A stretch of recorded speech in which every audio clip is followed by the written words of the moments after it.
నమస్కారం,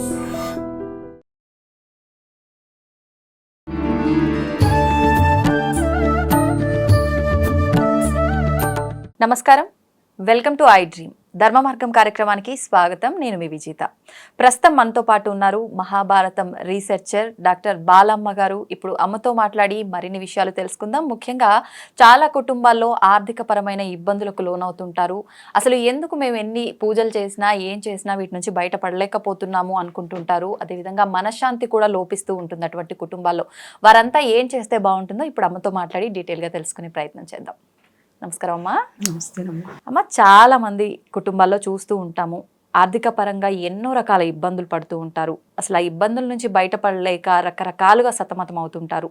ఈ రకంగా చూసుకుంటే మనశ్శాంతి లోపిస్తుంటుంది, సుఖ సంతోషాలు అనేవే ఉండవు. అటువంటి వారు ఏం చేస్తే బాగుంటుందంటారు? శుక్లాంబరధరం విష్ణుం శశివర్ణం చతుర్భుజం ప్రసన్నవదనం ధ్యాయేత్ సర్వవిఘ్నోపశాంతయే వ్యాసం వసిష్ఠ నప్తారం శక్తే పౌత్రమకల్మషం పరాశరాత్మజం వందే సుఖదాతం తపోనిధిం. మనకి సుఖము శాంతి, తర్వాత మనకి ఆర్థికంగా మంచిగా పుష్టిగా ఉండాలి అని ప్రతి మనిషి కూడా కోరుకునే వివే. అంతే. ధనం ఉంటే సుఖం ఉండదు, సుఖం ఉంటే ధనం ఉండదు, కానీ రెండూ కావాలి మనకి. అవునమ్మా. దీనికి అందరికీ కూడా మనకి ఇష్టదైవం వెంకటేశ్వర స్వామి. ఆయనకి ఇష్టమైన శనివారం. ఓకే. అందుకనే వెంకటాద్రి సంస్థానం బ్రహ్మాండే నాస్తి కించన వెంకటేశ సమోదేవో నభూతో నభవిష్యతి అన్నారు. ఆయనకి గనక మనం అప్లికేషన్ పెట్టుకుంటే అక్కడికే వెళ్ళి పెట్టక్కర్లేదు. మనం ఎక్కడున్నప్పటికీ కూడా, అంటే ఏ దేశంలో ఉన్నప్పటికీ కూడా ఆయన మన మొర విని అనుకున్న వెంటనే మనం అనుకున్నవన్నీ చేస్తాడు అని. ఓకే. ఆ విశ్వాసం ఉంటుంది. మిగతా దైవాల కంటే కలవు వెంకటనాయకం అని అందరూ ఎక్కువ ఇష్టపడేది, వెంటనే మనం పిలిస్తే వెంటనే పలికే దేవుడు ఆయన అని చెప్పిన మనం అందరూ భావిస్తాం కాబట్టి ఖచ్చితంగా ఉంటుంది విశ్వాసం అనేది. ఓకే. దీనికి శనివారం నాడు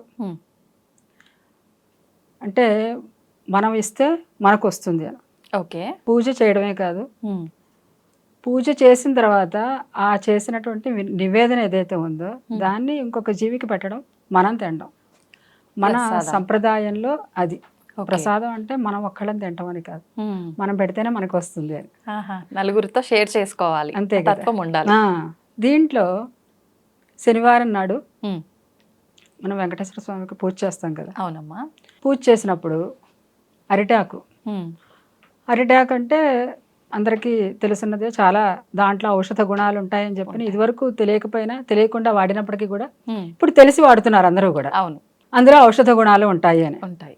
ఇంకొకటి అరిటాకు అంటే కదళీ వనంలో ఉంటాడు ఆంజనేయ స్వామి అని ఒక ప్రసిద్ధి. మనకి 7 కొండలు వాడు ఆయన, దాంట్లో ఒకటి అంజనాద్రి. అంజనాద్రి అంటే ఆంజనేయ స్వామి పుట్టినటువంటి పర్వతం అని. ఓకే. అంజనాదేవి, ఆంజనేయుని యొక్క తల్లి అంజనాదేవి తపస్సు చేసిన ప్రదేశం అది. ఆయన ఎప్పుడు ఉండేది కదళీ వనంలో ఉంటాడు ఆంజనేయ స్వామి. కదళి అంటే అరటి. మనకి భారతంలో చూసిన భీముడు మొట్టమొదట దర్శించింది అక్కడే ఆంజనేయ స్వామిని, కదళీ వనంలో. ఓకే. మనం ఇప్పుడు బదరి పెడతాం, బదరి మధ్యలో హనుమాన్ గడి ఉంటుంది, అక్కడే ఆయన ఉన్న ప్రదేశం అని. ఓకే. అందుకని అరిటాక్ అనేది చాలా వెంకటేశ్వర స్వామికి ఇష్టమైంది, మనకి ఔషధ గుణాలని ఇచ్చేది కాబట్టి దాంట్లో పెట్టి ఏమిటి నివేదన చేయాలి. మనకి వెంకటాచల మహత్యంలో సామలు నివేదన చేశాడు మొట్టమొదటి భక్తుడు అని ఉంటుంది. సామలు చిరుధాన్యాల సామలు ఉన్నాయి కదా, సామలు అవి నివేదన చేశాడు అని. ఓకే. మనం సామలు కేవలం అంటే దానికి అలవాటు పడిన వాళ్ళు తింటారు. అవును అవును. అలవాటు పడని వాళ్ళు నివేదన చేసి వదిలేస్తే అనవసరం కదా. ఫలితం ఉండదు. ప్రసాదం అంటే ఆయనకి ఇచ్చింది, అవును, ఆయన ఆ మూర్తిలో ఉండి ఆయన తిన్నాడు అని భావించి ఆయన వదిలేసినటువంటి పదార్థాన్ని మనం తింటాం, అది ప్రసాదం. కాబట్టి సామలు సరిగ్గా పూర్తిగా తినలేకపోతే దాంట్లో మనం తినే వరిధాన్యం ఏదైతే ఉంటుందో బియ్యం రెండు కలిపి అన్నం వండి దాంట్లో చక్కగా అరిటాకులో కింద మండలం చేసి ఏ ప్రసాదం సరే నివేదన చేసినా సరే కింద మండలం అనేది చేయాలి, నీళ్లు చల్లాలి. ఎవరైనా సరే. ఎందుకనమ్మా? కింద నీళ్లు చల్లడం ద్వారా కొన్ని క్రిములు అనేవి రావు అని. భూమికి ఆకర్షించి కొన్ని క్రిములు ఉంటాయి. అవునవును. ఆయుర్వేద పరిభాషలో క్రిమి అనేది రాక్షసుడు అని మనం ఏదైతే అంటామో ఆయుర్వేద పరిభాషలో అది క్రిమి. ఓకే. వైరస్ అంటాం కదా, అవును. వైరస్ అంటే క్రిమి కదా. అంతే. వైరాహ అని, దేవాస్ అని సంస్కృతంలో దేవాహ అంటారు. ఓకే. దేవతల్ని. అది వేద పరిభాషలో దేవాస్ అని వస్తుంది. అలాగా వైరాహ. వైరాహ అంటే ఎవరికి వైరాహ? వైరులు అంటే శత్రువులు. దేవతలకు శత్రువులు, రాక్షసులు. అవును. దాన్నే వైరస్, అదే క్రిమి అని చెప్పిన ఆయుర్వేద పరిభాషలో. రాక్షసులు అంటే మనకు కనిపిస్తారా అంటే సూక్ష్మ క్రిములు మనకు కనిపించట్లేదు కదా. ఆహారాన్ని పాడు చేసేవి క్రిములు కాబట్టి ఇవి వీటికి శత్రువులు అన్న రకంగానే భావిస్తాం. అందుకని అడుగున నీళ్లు చల్లి మండలం చేయడానికి కారణం అది. శుద్ధి జరుగుతుంది అక్కడ. ఓకే. నీటికి వ్యతిరేకంగా ఉండేటువంటి ఆ క్రిములు ఏవైతే ఉంటే అవి రావక్కడానికి. ఓకే. అక్కడ అరిటాకు వేసి దాని మీద మళ్ళీ నీళ్లు చల్లి దాంట్లో కొంచెం ఆవు నెయ్యిని మాత్రమే వాడటం ప్రశస్తం అని. మనం అన్నీ వాడేస్తూ ఉంటాం కానీ నివేదనకి ఆవు నెయ్యే ప్రశస్తం. దాన్ని కొంచెం ఆకు మీద కొంచెం అభిగారం చేసి ముందుగానే నెయ్యి వేయాలి, కొంచెం అలా తాకించాలి నేతిని. ఈ సామలు బియ్యము కలిపి అన్నం వండాం కదా, అవును, వండిన అన్నాన్ని తర్వాత ఉసిరి పచ్చడి అని చెప్పినంటే జనరల్గా అందరికీ తెలిసినది. అది అంటే ఆవకాయలాగా పెట్టుకుంటూ ఉంటారు కదా, అప్పటికప్పుడు చేసుకోవాలా? ఉసిరి తొక్కుని మనం నిలవ ఉంచుకుంటాం. అవును కదా. అవును. పచ్చడి అప్పటికప్పుడు చేసుకోవచ్చు. ఓకే. ఉసిరి ఆవకాయ అంటే మళ్ళీ దాంట్లో కూడా ఆవ అనేది వాతం చేస్తుంది. ఆవ నిషేధం, అందరికీ పనికిరాదు. పచ్చడి అయితే అందరికీ పనికి వస్తుంది. ఆ పచ్చడి వేసి దాంట్లో, ఓకే, లేదా చింతకాయ పచ్చడి దేనికో నేను చెప్తాను. దేవుడు కొత్తగా చెప్తున్నారు కానీ నిజంగా చాలా కొత్తగా ఉందమ్మా. దేవుడికి మామూలుగా స్వీట్లు, పులిహోరలు, దద్దోజనం పచ్చడితో పెట్టడం అనేది నేను మొదటిసారి వింటున్నా. దీంట్లో ఈ ఉసిరి పచ్చడి దేనికి అని చెప్పినంటే, ఉసిరికాయల్లో ఆ ఉసిరి అనేది ధాత్రి వృక్షం అని మనం ద్వాదశి నాడు పూజ చేస్తాం. తులసి ధాత్రి సమేత అని చెప్పి పూజ చేస్తాం. ధాత్రి సాక్షాత్తు నారాయణ స్వరూపం. అది పద్మపురాణంలో చాలా విశేషంగా చెప్తారు. ఓకే.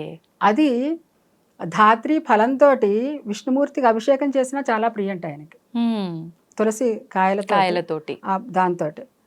అలాగా ఆ ఉసిరి పచ్చడిని దాంట్లో వడ్డించడం అన్నంలో. మళ్ళీ దాంట్లో పైన అన్నం అభిగారం చేయడం. అభిగారం అంటే పైన మనం కొంచెం ఆవు నెయ్యిని వేయడం. ఓకే. వేసి నివేదన చేయడం. ఈ నివేదన చేసింది మనకు కొంత భాగం ఉంచుకోవడం. ఆ టైంకి అంటే మనం భోజనం చేయకుండా ఎవరైతే వస్తారో, ఎవరైతే అని చెప్పినంటే ఒక మనిషే కాదు, ఏ జంతువు వచ్చినా సరే, దానికి పెట్టి మనం తింటాం. రాని పక్షంలో బయట పెడితే ఏవోటి కాకులు ఇవన్నీ వస్తాయి, అలా చేయొచ్చు. ఇప్పుడు కాకులకు కూడా కరివాను అనుకోండి. అవునవును. అంటే మనం పెంపుడు జంతువులు కాదు, అభ్యాగత స్వయం విష్ణు అని. ఆ టైంకి ఎవరొస్తే వాళ్ళే విష్ణు స్వరూపం. ఓకే. అది ఒక పక్షి కావచ్చు, మనిషి కావచ్చు, పశువు కావచ్చు, ఏదైనా సరే. లేదా అక్కడ వదిలేస్తే చీమలైనా తింటాయి, అవును, బయట వదిలేస్తే. అలాగ వాటికి పెట్టి మనం తింటాం. ఓకే. ఇది ఒక 7 వారాలు ఈ విధంగా. తర్వాత 7 శనివారాలు తర్వాత మనకి పూర్వం మనం చిన్నప్పుడు, ఇంకా నా చిన్నప్పుడు ఇంకా తక్కువే, మా అత్తయ్య గారు వాళ్ళు బాగా ఆడేవారు, గచ్చకాయలు ఆడేవాళ్ళు. ఓకే. గచ్చకాయలు అంటే అప్పట్లో తెలిసేది కదా, ఆటలాడుకునేది అనుకుంటాం మనం. కానీ అది ఒక చెట్టు, అది గచ్చకాయలు అనేది చెట్టు. అది మన ఆయుర్వేద పరిభాషలో చాలా విశిష్టమైనది. అది కఫాన్ని, వాతాన్ని తగ్గిస్తుందిట, క్రిముల్ని నాశనం చేస్తుంది. లోపల నులి పురుగులు ఉంటాయి కదా, వాటిని కూడా ఇచ్చేస్తుంది. చాలా విశేషం చెప్పారు దానికి. ఆ గచ్చకాయని ఒక మన బీరువాలో పెట్టుకోవడం, డైరెక్ట్ గా పెట్టేసేయచ్చు. ధూపం వేసుకోవడం. గవ్వలు కూడా ఇంట్లో ఉండాలట. లక్ష్మీదేవి స్వరూపం. అవి లక్ష్మీదేవి దేంట్లో పుట్టింది? సముద్రంలోంచి. ఇవి కూడా దాంట్లో నుంచి పుట్టాయి. అవును. అందుకే కమ్ జాతః అని. కమ్ అంటే నీరు, నీటిలో పుట్టినవి. ఓకే. ఈ గచ్చకాయలకు కూడా కరంజహ అని. కమ్ అంటే సుఖం, రంజయతి అని, రంజింపజేసే, సుఖాన్ని ఇంకా పెంపొందించేదిట. ఓకే. ఓకే. రెండూ కూడా సుఖాన్ని ఇచ్చేవి. ఇది లక్ష్మీ స్వరూపం గవ్వ అయితే, అవును, అది సుఖ స్వరూపం గచ్చకాయ. పెట్టడం. ధూపం, సాంబ్రాణి కానీ అగరు ధూపం కానీ ఏదైనా సరే ధూపం వేయడం శనివారం నాడు. ఓకే. ఇది నివేదన చేయడం, ధూపం వేయడం. ఈ నివేదన అంటే పూజా మందిరంలోనే చేయాలా? పూజా మందిరం కింద పెడతాం కదా, అవునవును. ఇలా చేస్తాం. అవేమో ఆ బీరువాలో పెట్టి, బీరువాలోనో ఏదో మనం డబ్బులు పెట్టేది పెట్టుకోవడం, ఓకే. ధూపం వేయడం. ఇలా ఒక 7 వారాలు ఉసిరి పచ్చడి, ఇంకొక 7 వారాలు చింతకాయ పచ్చడి. ఓకే. చింతకాయ పచ్చడి దేనికి? ఉసిరి పచ్చడి అంటే వింటూ ఉంటామనండి, పూజకి చింతకాయ పచ్చడి అంటే మీకు ఇష్టం కాబట్టి చెప్తున్నారా అని. కానీ ఇష్టమమ్మ మీకు చింతకాయ పచ్చడి? పెద్దవాళ్ళందరికీ ఇష్టమే. ఓకే. ఇప్పుడు మనం ఎవరికైనా జ్వరం ఏదో వచ్చింది బాగా, అసలు ఇంకా వాళ్ళు చూస్తూనే ఉంటాం, అసలు వాళ్ళకి పచ్చం ఇంకేం తినకూడదు, వాళ్ళు మొట్టమొదటి అడిగేది ఇదే. అవును. చింతకాయ దేనికంటే అంటే మనకి వెంకటాచల మహత్యంలో స్కాంద పురాణంలో ఉంది, చింత చెట్టు వెంకటేశ్వర స్వామి స్వరూపం అంట. చింత చెట్టు ఓకే. సంపెంగ చెట్టు లక్ష్మీ స్వరూపం. అందులో ఆయన స్పష్టంగా చెప్తాడు ఆయన. ఓకే. ఓకే. అందుకని అక్కడ తొండమానుడు మొట్టమొదట ఆయన ఆలయాన్ని నిర్మించింది ఆయన కదా, నిర్మించినప్పుడు అక్కడ మొత్తం అంతా అడవే. ఆ అడవిని అంతా కూడా నరికించేటప్పుడు ఈ చింత చెట్లు, సంపెంగ చెట్లు మినహాయించి మిగతా అంతా నరికించాడు, చేయించి మొత్తం అంతా బాగు చేయించి ఆలయాన్ని నిర్మించాడు అని చెప్పి దాంట్లో ఉంటుంది అని చెప్తాడు సాక్షాత్తుగా. ఆ చింత చెట్టు నా స్వరూపంగా భావించమని, ఆ సంపెంగ చెట్టు లక్ష్మీ స్వరూపంగా భావించమని. అందుకని ఇది మిగతా 7 వారాలు ఇదే విధానంగా మనం చేయడం వలన సుఖము, శాంతి, ఆ వెంకటేశ్వర స్వామి అనుగ్రహం, సంపద మనకు లభిస్తుంది. అయితే అమ్మ ఇదంతా చేస్తున్నాం, ముందుగా మనం ఇది ఏ ఉద్దేశంతో చేస్తున్నాం, ఇదంతా సంకల్పం చెప్పుకోవాలంటారా? సంకల్పం చెప్పుకోవాలి. సుఖ శాంతి అభివృద్ధి అర్థం సర్వదా లక్ష్మ్యాః స్థిర నివాస సిద్ధ్యర్థం అని చెప్పి, శ్రీనివాసస్య అనుగ్రహ కృపా కటాక్ష సిద్ధ్యర్థం అని చెప్పి చెప్పుకుని అంతా పూజా విధానం నార్మల్ గా పూజ ఎలా చేస్తామో అలా చేసుకుంటే సరిపోతుంది. ప్రత్యేకంగా హంగులు హార్బాటలు ఏమీ లేదు. ఏదైనా ఒకటి మన పూర్వీకులు చెప్పేదంతా అక్కడ ఉన్న విగ్రహానికి పూజ చేయడం ఏమిటి అని చెప్పినంటే, విగ్రహం కావచ్చు, ఫోటో కావచ్చు, మన భావన అక్కడ పెట్టామంటే మనలో ఉన్నవాడే అక్కడ కూర్చున్నాడు అని. కరెక్ట్ అమ్మా, మనలోనే ఉన్నాడు, వాడినే బయటకు తీసుకొచ్చి అక్కడ కూర్చోపెట్టాం. ఒక చెక్క కావచ్చు, స్తంభంలోంచి నరసింహస్వామి రాలా వచ్చారు, ఏదైనా ఆ భావన అక్కడ ఉంచి, అక్కడ ఆయన తిన్నట్టుగా మనం చేసిన ప్రతి ఉపచారం కూడా ఆయన స్వీకరించినట్టు భావించి, దీన్ని కూడా ఆయన తిన్నట్టు భావించి, మనం ఒక్కళ్ళు తినకుండా ఇంకొకళ్ళకి పెట్టి మనం తినడం అనేది మన సంప్రదాయం. ఓకే. ఇలా చేసినట్లయితే ఏదైనా సరే వాడు పుచ్చుకునేవాడు ఎప్పుడు అర్హుడు అంటే దానం ఇచ్చినప్పుడే, అంతే కదా. అవును అవును. ఇంకొకరికి పెడితేనే మనకు వస్తుంది. అది ఈ రూపంగా చేస్తే చాలా, దీంట్లో మనకేం పెద్ద ఖర్చు అయ్యేది ఏం లేదు. అవును, ఉన్న దాంట్లోనే మనం ఇంకోళ్ళకి పెట్టడం, మనం తింటాం అంతే. అంటే కేవలం ఈ ఉసిరి పచ్చడి, ఈ చింతకాయ పచ్చడి ఇవే నైవేద్యం పెట్టాలా అని కాదు, మనం వండుకునే నైవేద్యం పెట్టి ఇవి ప్రత్యేకంగా పెట్టడం. అయితే అమ్మా, మామూలుగా మనకి ఇంట్లో పూజా విధానం, నిత్య పూజ అయినా ఏదైనా, ఇంటి యజమాని మగవారు పూజ చేస్తే ఆడవాళ్ళు వాళ్ళకి సహాయం చెయ్యాలి అని చెప్తుంటారు, ఆడవాళ్ళు పూజ చేయకపోవడమే ఉత్తమం అంటుంటారు. మరి ఇప్పుడు ఈ ప్రాసెస్ అంతా మీరు చెప్పింది ఆడవాళ్ళు చేయాలా, మగవాళ్ళు చేయాలా? ఎవరికి కుదిరితే వాళ్ళు చేయొచ్చు, వీలుని బట్టి. అంటే మనకి పూర్వం మన పై తరాల దాకా ఎవరే ఆడవాళ్ళు ఏం పూజలు ఏం చేయలే, ఎందుకంటే పని ఎక్కువ ఉండేది. అవును, అంతే కదా. పాత సినిమాల్లో చూసేవాళ్ళం. అందుకు మా అమ్మగారు కూడా బాగా అలా కష్టపడ్డారు. పైన మా అమ్మగారు ఇంకా చెప్పక్కర్లేదు, ఎందుకంటే వాళ్ళకు పొయ్యిలు, ఊదుకునే పొయ్యలు, వచ్చే పోయే జనం, ఎప్పుడు అతిథులు తాకిడి, పిల్లలు ఎక్కువ ఇంట్లో, అన్ని దంపుకోవాల్సిందే, రుబ్బుకోవాల్సిందే, దంపుకోవాల్సిందే, మొత్తం అన్ని ఎక్కడ ఖాళీ ఇంకా వాళ్ళకి. అవును, ఇంకా వాళ్ళకి ఇంకా వేరే ఆలోచన లేదు. అంతే, మనం ఇంట్లో ఇలా అందరికీ సక్రమంగా అన్నీ చేసి పెట్టాలి, అలా అని చెప్పి ఎవరిని నెగ్లెక్ట్ చేయలే.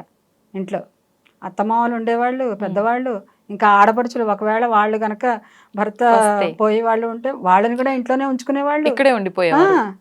అది బాధ్యత వాళ్ళకి ఉండేవాళ్ళు. ఇంట్లో మరి పిల్లలు, కొడుకులు, కోడళ్ళు అందరూ ఉండేవాళ్ళుగా. మళ్ళీ వీళ్ళకి ఆ తరం ఏదైతే ఆచరిస్తున్నారో అది చెప్పేవాళ్ళు, వీళ్ళకి ఖాళీ ఉండేది కాదు. అవునవును. తర్వాత తరానికి వచ్చేసరికి పనులు తగ్గినాయి. పనులు తగ్గేసరికి మనకి శారీరకంగా ఖాళీ ఎప్పుడైతే ఉన్నామో దీనికి ప్రెషర్ ఎక్కువ పెరుగుతుంది, కరెక్ట్ ఆలోచనలు ఎక్కువ అవుతాయి. అందుకని పోనీ కల్పించి చేద్దామా అంటే ఆ శక్తి కూడా లేదు. లేదు. ఇప్పుడు వాళ్ళు చేసినటువంటి పనులు వాళ్ళు శుభ్రంగా రుబ్బి ఇడ్లీలు వేశారు కదా అని చెప్పి ఇప్పుడు మనం రుబ్బుదామని కూర్చుంటే మళ్ళీ మర్నాడు మనం ఒక పెయిన్ కిల్లర్ వేసుకుంటాను కానీ లేవలేము ఆ పరిస్థితి. కాబట్టి దీనికి ప్రెషర్ తగ్గాలి అని చెప్పినంటే ఈ పూజలు పునస్కారాలు చెప్పారు. చేస్తున్నాం. అవును. ఒక ఏదైనా మనస్సుని కంట్రోల్లో ఉంచుకోవడానికే ఏం చేసినా. అవును.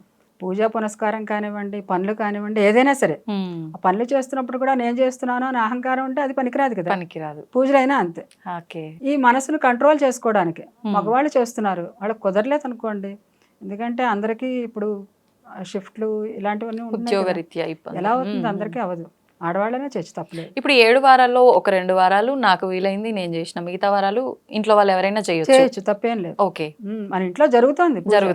అది ఎవరు చేస్తే పర్సనల్ గా అనుకోండి. ఇప్పుడు మీకు ఏదో ఉపదేశం ఉంది, మీరు జపం చేసుకుంటున్నారు, అది మీరే చేసుకోవాలి. ఓకే. పక్క వాళ్ళు చేయడానికి లేదు.